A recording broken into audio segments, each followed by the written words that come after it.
Good morning mga idol. So ngayon mga idol, nandito tayo sa aming bukid. So naggiling kami ng mais para gawing bigas. So ayan mga idol, nabiyak na. Pero ulitin pa yan ng mga 3 beses siguro. Ayan, para gawin naming bigas. Ito po yung paraan namin sa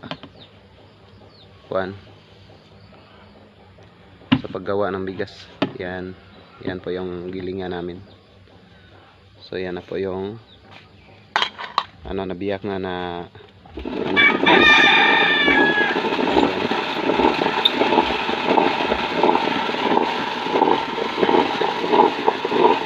simple lang yung paggawa ng dito ng bigas. Parang lang, nag-exercise ka lang.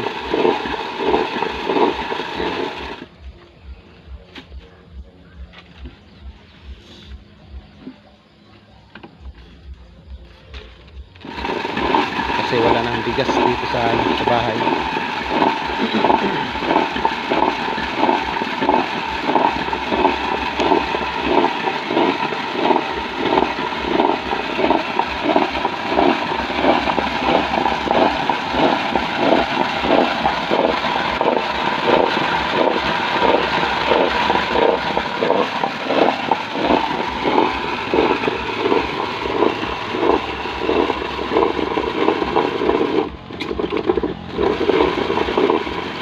Pero medyo matagal yung paggawa ng bigas. Kasi ulit-ulitin mo.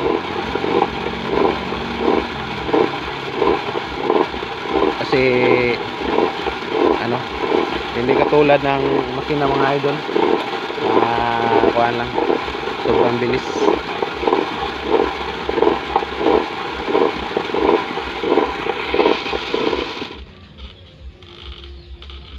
Ayan. Maganda ngayong tempo, maganda ngayon ang panahon dito sa bukid.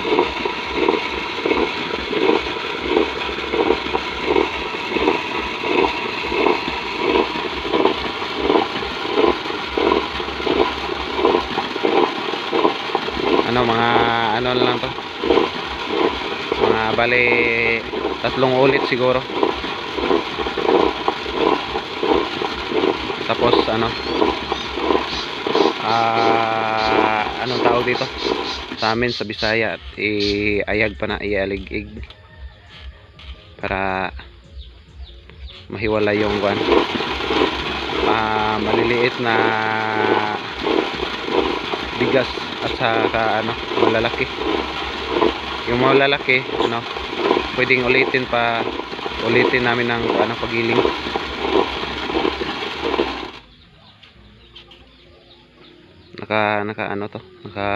Nakakapawis din.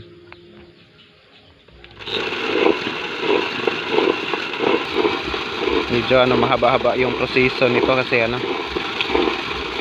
ulit-ulitin natin sa pagiling mga idol. Pero ito yung ang pinaka mabisang paraan sa paggawa namin ng bigas dito sa bukid mga idol. Tingnan nyo,